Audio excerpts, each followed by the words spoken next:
Hola, queridos hermanos. Es un gusto poder comunicarme a través de este medio y seguir con el estudio del libro de Hechos. El tema para este mensaje es el desafío de crecer, basado en Hechos, el capítulo 6, y allí los primeros versículos, los primeros 7 versículos es lo que nosotros nos toca en esta oportunidad. Entonces vamos a leer justamente este pasaje. En aquellos días, como creciera el número de los discípulos, hubo murmuración de los griegos contra los hebreos de que las viudas de aquellos eran desatendidas en la distribución diaria. Entonces los 12 convocaron a la multitud de los discípulos y dijeron: no es justo que nosotros dejemos la palabra de Dios para servir a las mesas. Buscad, pues, hermanos de entre vosotros, a 7 varones de buen testimonio, llenos del Espíritu Santo y de sabiduría, a quienes encarguemos de este trabajo, y nosotros persistiremos en la oración y en el ministerio de la palabra. Agradó la propuesta a toda la multitud y eligieron a Esteban, varón lleno de fe y del Espíritu Santo, a Felipe, a Prócoro, a Nicanor, a Timón, a Parmenas y a Nicolás, prosélito de Antioquía, a los cuales presentaron ante los apóstoles, quienes orando les impusieron las manos. Y crecía la palabra del Señor, y el número de los discípulos se multiplicaba grandemente en Jerusalén. También muchos de los sacerdotes obedecían a la fe. Bien, acá vemos un momento muy especial en la historia de la iglesia primigenia, o sea, allí bien al principio, la primera iglesia, para no usar la palabra primitiva que suena medio a alguno de los hombres de la caverna, ¿no? Al contrario, todo lo contrario, es una iglesia muy pujante, llena del actuar del Espíritu Santo. Pero como en cada momento y lugar, cuando la obra de Dios avanza, cuando hay salvación de almas, empiezan a surgir los conflictos. Y es que el enemigo no va a quedar quieto. Muchas veces el embate viene de afuera, como luego observaremos en la segunda parte del capítulo 6, pero también a veces viene de adentro mismo. El enemigo usa nuestra carnalidad para hacer frenar la obra, para producir divisiones y un montón de cosas más. Y esto, vamos a ver justamente un anticipo de esto, que gracias a Dios se pudo evitar con una buena organización e intervención. Entonces, vemos que un problema luego originó una gran bendición. Así que no nos asustemos cuando aparezcan problemas, son parte de la obra de Dios, y encarándolo en forma espiritual, en la dependencia de Dios, esto hasta se puede convertir en una gran bendición. Entonces vamos a analizar en primer lugar el problema. El primer punto sería el problema.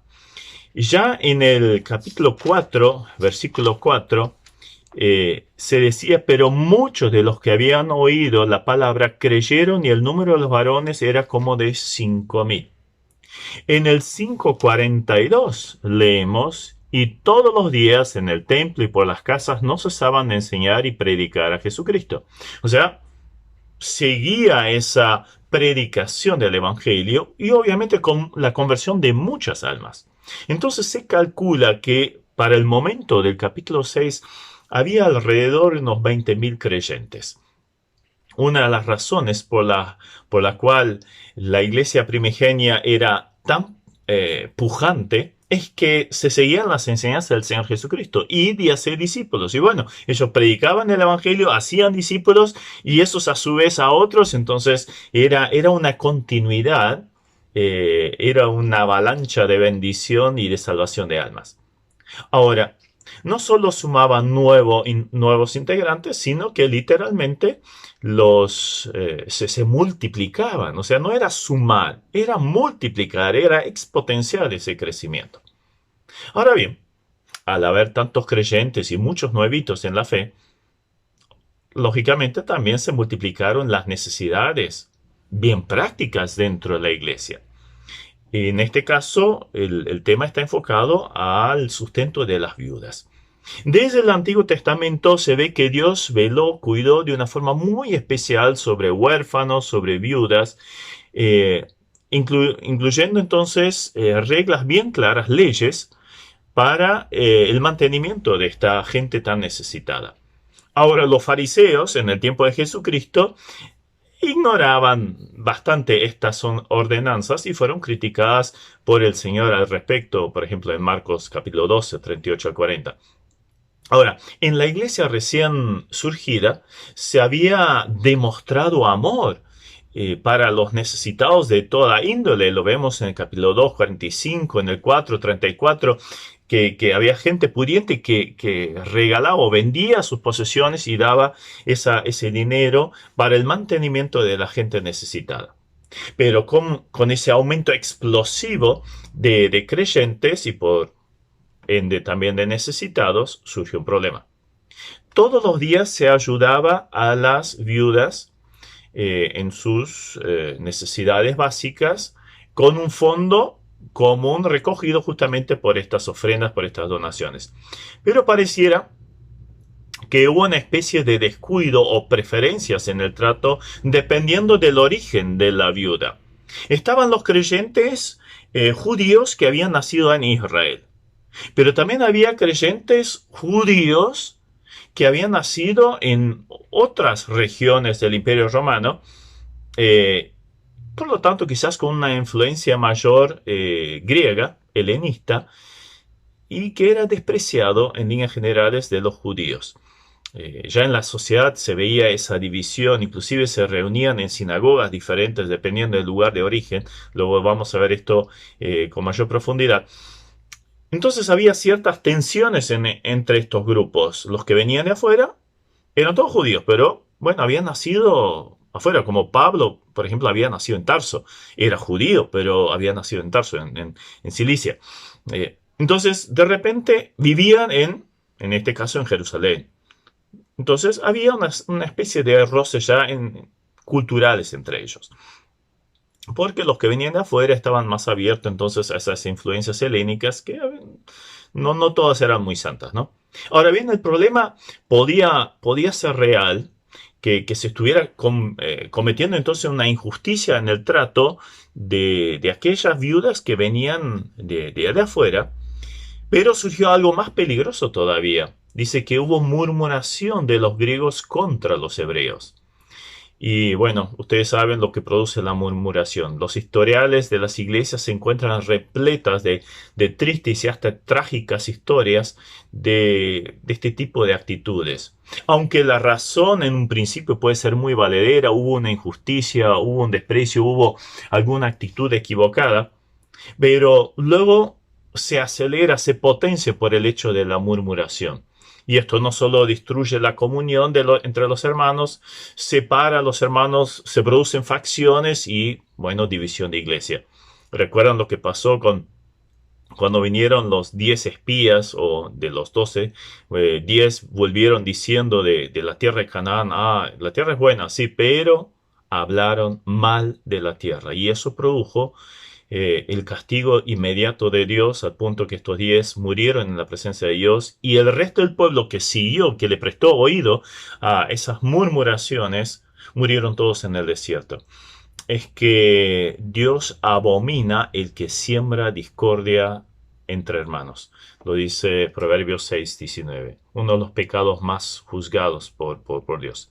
Entonces, una advertencia ya para nosotros. No le prestemos ni el oído ni la lengua a la murmuración, porque esto es un tema muy serio, muy serio. Ahora bien, tenemos entonces el problema en primer lugar. En segundo lugar, tenemos una prioridad. Vemos que los apóstoles actuaron enseguida para frenar este problema. No dejaron pasar el tiempo en enfrentarlo. Esto sería peligroso. Ese disenso se armaría en bandos y ya habría una división de iglesia. Entonces ellos dicen, no es justo que nosotros dejemos la palabra de Dios para servir a las mesas. Esto de servir a las mesas, mesa tenía varios significados en el Nuevo Testamento. Podría ser relacionado con comida, como sería lo más lógico en este caso, distribución de comida, pero también se usaba con la mesa de dinero, de cambistas y negocios, para hacer negocio. Son varios los comentaristas que ven en esta de servir a las mesas más bien un reparto de donaciones, donativos de dinero a las viudas para que pudieran comprarse sus alimentos. Entonces esto era el servir a las mesas. Probablemente sea esta lo más correcto en cuanto a la interpretación. Pero en el versículo 4 todavía los apóstoles añaden, y nosotros persistiremos en la oración en el ministerio de la palabra. O sea, tenemos una prioridad. Esa palabra de persistir significa anhelar constantemente, diligencia, asistir asiduamente a todos los ejercicios, adherirse estrechamente. ¿Adherirse a qué? A la enseñanza de la palabra de oración. O sea, tenían que estar compenetrados en esa tarea. Por lo tanto, vemos que la acción persistente y profunda en la oración de la enseñanza era la prioridad de estos apóstoles. Y esto también debería ser la prioridad de cualquier liderazgo de la iglesia. Lógicamente, esto de perseverar conlleva tiempo, conlleva sacrificio y colocación de prioridades en el lugar apropiado. Pero también cuenta con la promesa de Dios para los que hayan servido fielmente, como dice 1 Pedro 5. Ahora, se observa entonces a las claras que la tarea primordial que tenían los apóstoles era la enseñanza de la oración. Pero si ellos se dedicaban todavía a repartir lo necesario para el mantenimiento de las viudas, entonces no tenían el tiempo suficiente para hacerlo. Este servicio de servir a las mesas no es desprestigiado por los apóstoles. Al contrario, le dan mucha importancia al punto tal que levantan a 7 personas que se encarguen de esto. Entonces tenemos el problema, tenemos la prioridad que debería ser de parte de los apóstoles la enseñanza de la oración. En tercer lugar tenemos una propuesta. Los apóstoles entonces proponen que el pueblo, o sea, el pueblo de creyentes, el grupo de discípulos se encargará de reconocer, elegir un grupo de hermanos para ponerlos al frente de esto. Entonces tenemos diferentes grupos participando. Los apóstoles que enfrentan el problema, que buscan la solución y propusieron la incorporación de nuevos colaboradores. Luego vemos la participación de toda la iglesia en la designación, en la elección de estos creyentes que estuvieran a cargo de esta parte tan importante de la ayuda social. Luego tenemos el reconocimiento de los colaboradores. Para ese reconocimiento se requerían 5 cuestiones. Los apóstoles pusieron estas características y es muy importante tenerla en cuenta inclusive para el futuro, el establecimiento de ancianos en la iglesia. Estos principios siguen siendo válidos. En primer lugar, tenían que ser varones, y la palabra en el original justamente es lo opuesto a lo que sería la mujer, entonces en sentido masculino, como después lo vemos en las cartas pastorales también. Tenía que ser hermanos de entre vosotros, o sea, eran creyentes y que habían surgido de la propia iglesia. No era una importación de un liderazgo de afuera. No. Era alguien que había surgido, que había manifestado su fidelidad en el servicio al Señor en la propia iglesia. A su vez tenían que tener buen testimonio, o sea, una buena reputación, éticamente intachables, irreprensibles, como luego se exige de los ancianos. Tenían que ser llenos del Espíritu. Claro, para un liderazgo en la iglesia se espera que los líderes sean espirituales. Entonces la llenura del Espíritu tendría que ser una constante en la vida de ellos. También tenían que ser llenos de sabiduría. O sea que no solo tenían la sabiduría espiritual, sino la adecuada para llevar a cabo la tarea. Y si era el reparto de dinero calculando las necesidades que tuviera una viuda joven con varios hijos chiquititos o cosas por el estilo, obviamente tendrían que tener la capacidad para administración de fondos. Ahora bien, los hombres reconocidos con estas características resultaron ser judíos con nombres griegos, por lo que se supone que tenían más cercanía, obviamente, con la parte descuidada de estas viudas con origen helénico. Entre ellos se destacan Esteban y Felipe, que son los únicos de los cuales luego se sigue escribiendo o nos seguimos enterando, sobre todo en el libro de Hechos. De ambos sabemos que eran evangelistas y si pensamos especialmente en Esteban, un apologeta fenomenal que podía defender de una forma eficaz la fe. Y justamente la muerte, luego de Esteban, que encontramos en los siguientes pasajes, fue el catalizador de un avance impactante del Evangelio a través de persecución por un lado, pero por otro lado también muy animados para seguir con esta tarea. Felipe lo vemos sirviendo en la parte desprestigiada por los judíos, y eso es importante tener en cuenta. Era uno que vino de afuera, entonces tenía una mayor facilidad de identificarse con personas despreciadas por los judíos de Jerusalén. Que les costó mucho asimilar esa parte que ahora la iglesia se formaba de creyentes de toda lengua y nación. Y sabemos muy bien lo que eran los samaritanos para los judíos. Bueno, Felipe se dedicó a evangelizar en esa zona. Luego fue llevado por el Espíritu al desierto para predicarle a un africano. Y luego lo vemos en la costa del mar Mediterráneo predicando allí. De los demás no tenemos más información en la Biblia. Hay alguna cuestión en la tradición, pero no en cuanto a la Biblia. Ahora, vemos que la multitud elige a estos 7 hermanos, fueron presentados a los apóstoles y ellos aceptaron esa designación. Como muestra de esto, impusieron las manos, y eso de imponer las manos no es una transferencia de autoridad o de espíritu o algo milagroso, no tiene nada que ver con esto, sino una identificación y reconocimiento respecto al testimonio de estos hermanos y la capacidad para llevar a cabo esta tarea. Entonces, fue una designación formal entonces para este ministerio. Es correcto decir que acá encontramos los primeros diáconos. Muchos lo afirman. Acá tenemos los primeros diáconos en la iglesia. Aunque la palabra que se utiliza en el versículo 2, esto de servir a las mesas, la palabra servir es diaconeo, y de la cual luego surge esa expresión y título de diácono. También cuando los apóstoles dicen en el versículo 4 que ellos se tenían que dedicar al ministerio de la palabra, ahí aparece también la palabra diaconía. Y vemos que esto lo hacían los líderes máximos, los apóstoles. Entonces, no pareciera tanto acá la institución del diaconado como tal, sino simplemente un servicio que se desarrollará. De hecho, recién en el encarcelamiento del apóstol Pablo, cuando él escribe la carta a los Filipenses, Filipenses 1:1, ahí aparece por primera vez el diaconado como un grupo de liderazgo ya establecido dentro de las iglesias.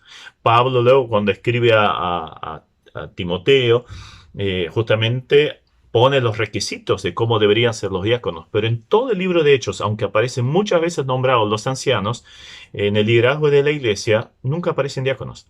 Entonces, evidentemente, todavía no era algo que existía o no fue un reconocimiento de diáconos como tales, sino se utiliza esta expresión más bien para recalcar que estaban haciendo un servicio. Y esa palabra se utiliza en el resto del libro de Hechos con esa función, o sea, como un servicio.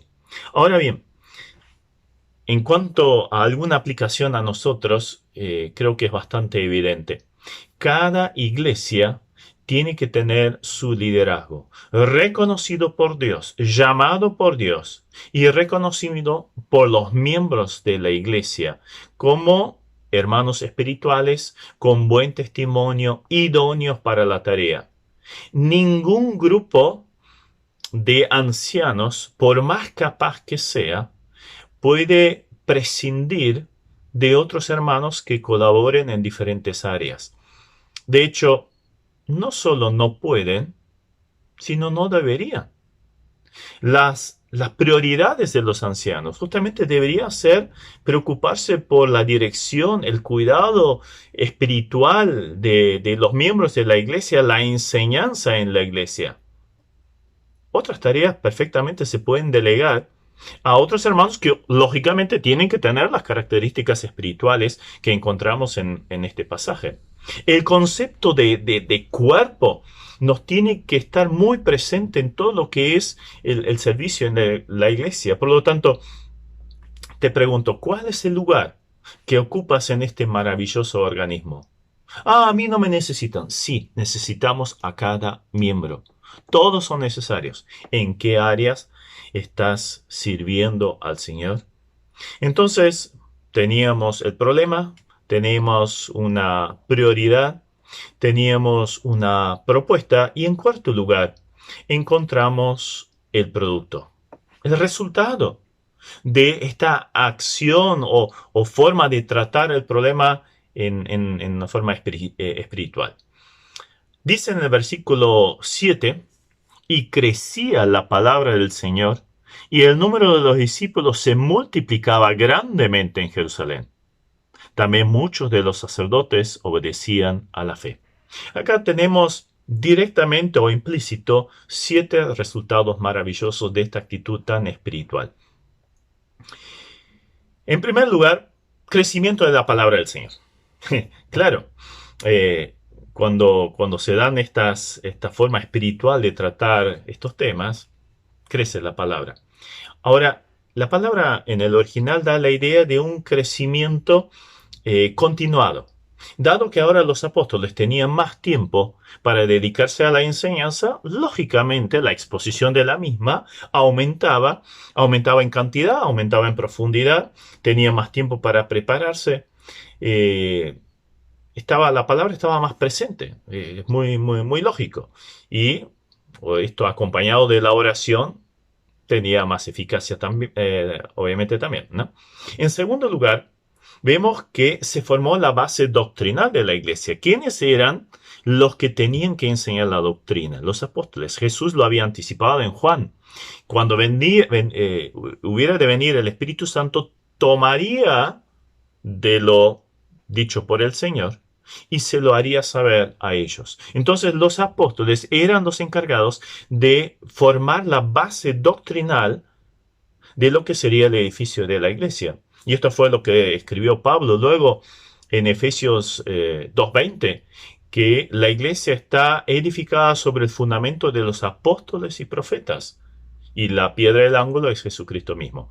Entonces era fundamental que los apóstoles tuvieran el tiempo para dedicarse a transmitir esa doctrina, que luego la vemos en los escritos del Nuevo Testamento. Menos mal entonces que lo hicieron con perseverancia, dedicación, con fidelidad, con tiempo. Y hoy nuestras iglesias están edificadas sobre este fundamento y continuamente tendríamos que volver a ver si realmente estamos en esa base doctrinal. El tercer efecto que encontramos obviamente es en el hecho de al ser involucrados los dones en una forma adecuada, entonces se puede ver un avance de la iglesia. Justamente con ese fin fueron dados los dones espirituales a cada creyente por el Espíritu Santo. Ahora bien, aunque no se dice explícitamente, está implícito que la iglesia volvió a tener paz. Empezó a haber un conflicto, había murmuración y esto estaba yendo en una dirección de una división de iglesia, al menos en forma potencial. Entonces, al intervenir, al arreglar el problema, al solucionarlo, entonces, claro, volvió a reinar la paz. Y bien sabemos que cuando hay paz en una iglesia, entonces Dios puede bendecir. En cambio, si se tolera el pecado, o si se hace vista gorda al pecado, o no se lo quiere tener presente, entonces, obviamente la bendición de Dios no puede estar. La obra de Dios, el fruto, es estorbado, es frenado, limitado, o a veces hasta quitado. Entonces hay que actuar en una forma radical frente a murmuraciones. Evitarlas. No le demos lugar a que el diablo, cuya profesión es ser el acusador de los hermanos, no le saquemos el trabajo al diablo, prestando nuestra lengua o nuestros oídos a la murmuración. En quinto lugar, se aprendió del error. Habían descuidado un área muy sensible dentro de las necesidades de la iglesia y vemos que la iglesia aprendió de esto. Una consecuencia de este conflicto es que desde ahí en más el liderazgo de la iglesia tenía muy presente a las viudas. ¿Dónde lo observamos? Por ejemplo, Santiago, que era uno de los líderes de la iglesia en Jerusalén, escribió la carta de Santiago, ¿no? Dice en Santiago 1:27, la religión pura y sin mácula delante de Dios el Padre es esta: visitar a los huérfanos y a las viudas en sus tribulaciones. O sea, allí vemos que Santiago inclusive hace una cuestión doctrinal del tema del trato de las viudas. Y Pablo no se queda atrás. 1 Timoteo 5:3-16, un pasaje bien largo, donde regulariza justamente el cuidado de las mismas. Entonces se había aprendido una lección muy necesaria para el buen funcionamiento de la iglesia. En sexto lugar, claro, tenemos el crecimiento de la iglesia. Bien sabemos por la ley de la siembra y la cosecha, cuando se siembra mucho es muy probable que se coseche en abundancia también.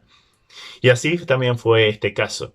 Y a esto se le suma todavía no solo la actividad de los apóstoles en cuanto a la enseñanza, sino que de repente surge y es promovido públicamente el liderazgo de 7 hermanos, 2 de los cuales sabemos por la historia que eran realmente muy aguerridos en el evangelismo. Tenían el don de evangelista y fueron reconocidos para una tarea práctica, pero luego tenían la plataforma necesaria para poder difundir el evangelio de una forma fenomenal. Y esto produjo, como vamos a ver en lo que sigue el pasaje, por un lado bendición y por otro lado problemas. Eso es lógico cuando uno empieza a predicar la palabra de Dios, eso es así. Pero bueno, ahora fijémonos en el resultado positivo. En primer lugar, hubo crecimiento de la iglesia, más salvación de almas. ¡Qué bendición! Cuando las cosas son ordenadas en la iglesia, esto funciona de esta forma. En séptimo lugar, vemos allí una frase muy interesante. También muchos de los sacerdotes obedecían a la fe. La idea en el original es que era una acción continua. Constantemente se estaban convirtiendo sacerdotes. ¿Por qué esta frase tan especial allí? Quizás haya una explicación muy lógica en cuanto a la ley. El sacerdote tenía la función de velar también por cuestiones de salud. Si había alguien que aparecía con alguna mancha extraña en el cuerpo, tenía que ser presentado frente al sacerdote, miraba la mancha, la analizaba, lo resguardaba por una semana. Si esa mancha crecía, bueno, entonces se sabía que era lepra, entonces era aislado de la sociedad. De esto había que llevar registro.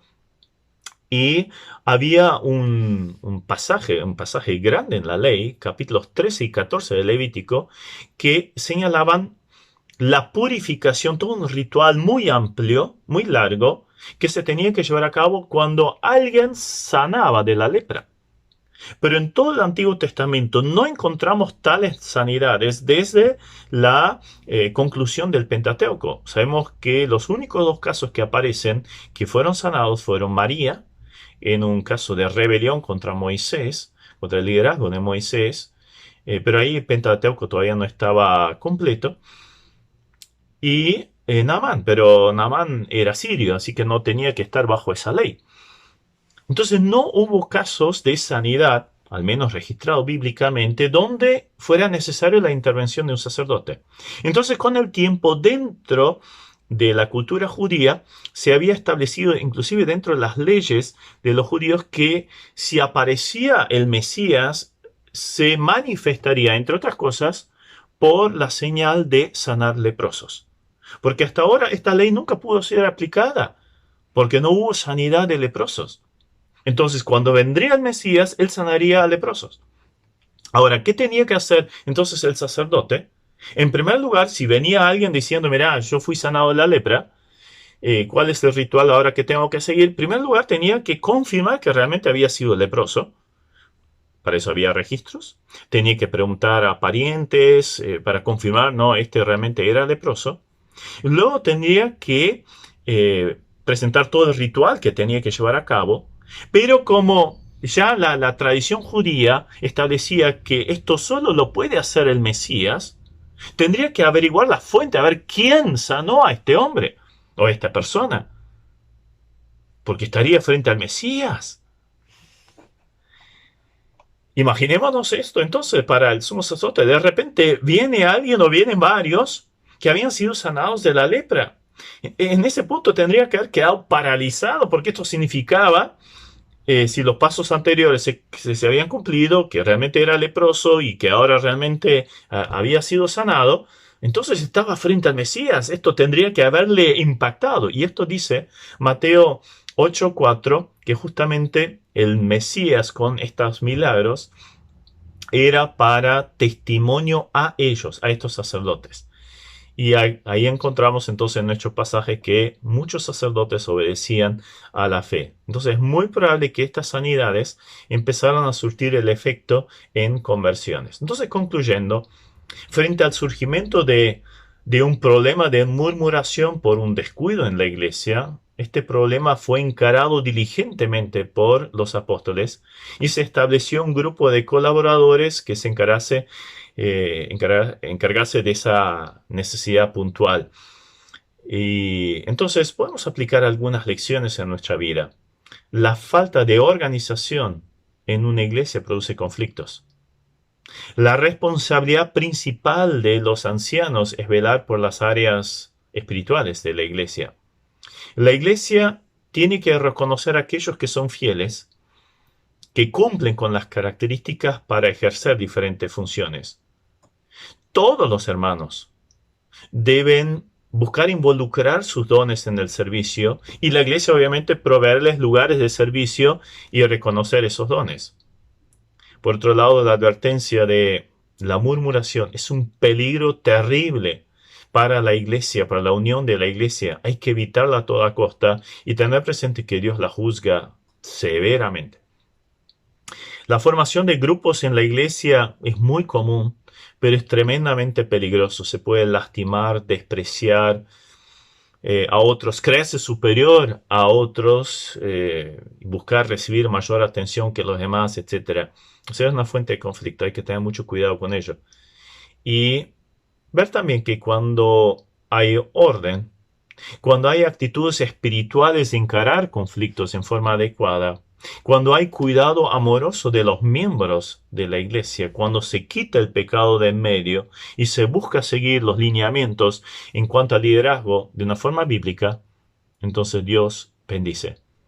Y que esto sea la realidad de nuestras iglesias, que podamos ver la bendición de Dios, porque estamos cuidando estos detalles y creciendo en el conocimiento y en la cercanía a Dios, su palabra, y obviamente la cercanía a los hermanos. Que Dios nos ayude en eso. Dios les bendiga. Amén.